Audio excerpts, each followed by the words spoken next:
I think in talking about my new album, Lester would say, friends, we got a brand new album here by our good buddy Keith Whitley on RCA Records.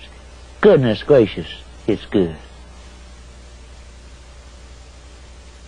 Kind of borrows from my musical background, which is quite varied. You know, I listened to a lot of different kinds of music growing up. Started out as a country singer, and of course spent a couple of years in bluegrass with some R&B and some rock and roll thrown in. So I think this is a good example of everything combined in the Keith Whitley of today. I think you know, there's a lot of bluegrass harmony throughout the entire album. My favorite song is a song called Miami. That's my favorite thing that I've ever recorded. There's a little bit of R&B on a song called I've Got the Heart for You, and some acoustic bluegrass type music with a song called That Stuff. And it's just a kind of a combination of what I've done through the years, all rolled up into one thing. But if the sun comes up in the morning, then the same old moon keeps coming out at night, I'm gonna drink this jawbreaker whiskey. We spent probably 2 months in pre-production of this album, and I would go into Blake's office a couple of days a week, and we must have gone through probably a couple of hundred songs. And he really took time to find out what Keith Whitley was all about, and the things that I had done growing up. For instance, the bluegrass years, the rock and roll years, and of course the country years.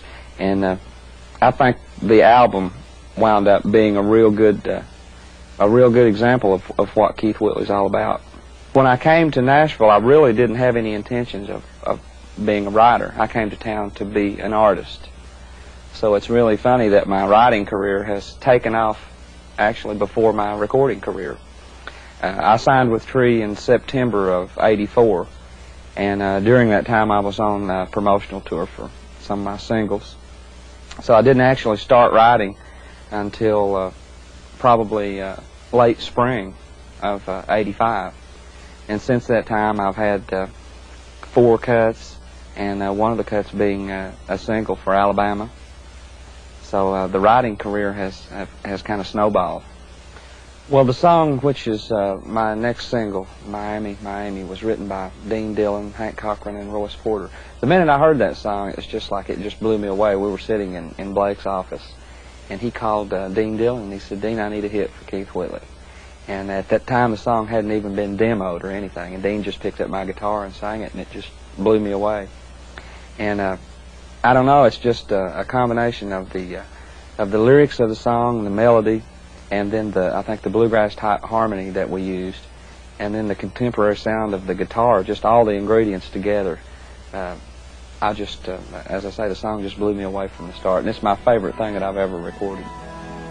Well, everybody talks about the California quakes.